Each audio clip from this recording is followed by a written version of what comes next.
वालेकुम दोस्तों, कैसे हैं? तबीयत से ठीक है? तो आज का जो हमारा व्लॉग है वो अपने शॉर्ट तो देख रहे होंगे।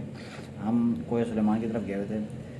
तो मैं आपको बताता चलूँ कि कोहे सुलेमान एक बहुत ही तवील पहाड़ी सिलसिला है जो कि अफ़गानिस्तान और पाकिस्तान में वाक़ है।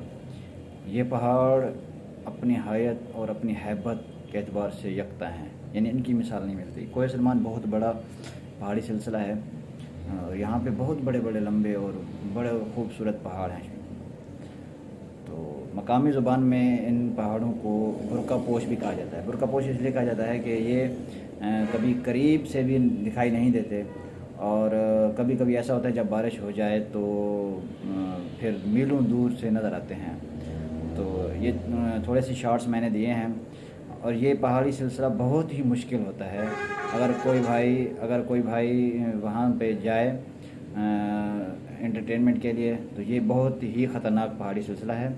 तो एहतियात से जाया करें। हम भी गए हुए थे तो रास्ते में लैंड स्लाइडिंग हो गई थी, हम भी फंस गए थे। तकरीबन 5 घंटे हम फंस रहे वहीं पे लैंड स्लाइडिंग की वजह से। जब बारिश हो जाए तो एहतियात क्या करें, सफ़र में इस पहाड़ी सिलसिले का सफ़र ना किया करें। बहुत ही मुश्किल और ख़तरनाक पहाड़ी सिलसिला है ये। तो बहुत ही डेंजरस ये पहाड़ी सिलसिला है। तो ये मैंने आपको कुछ शॉट्स दिए थे। हम गए हुए थे पहाड़ कोहे सुलेमान की तरफ। वहाँ पे बहुत ही सख्त शदीद बारिश हुई और उस बारिश में हम फंस गए थे लैंड स्लाइडिंग की वजह से। तो आपको दिखाता हूँ कोहे सुलेमान का सिलसिला और कोहे सुलेमान के रोड्स।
है।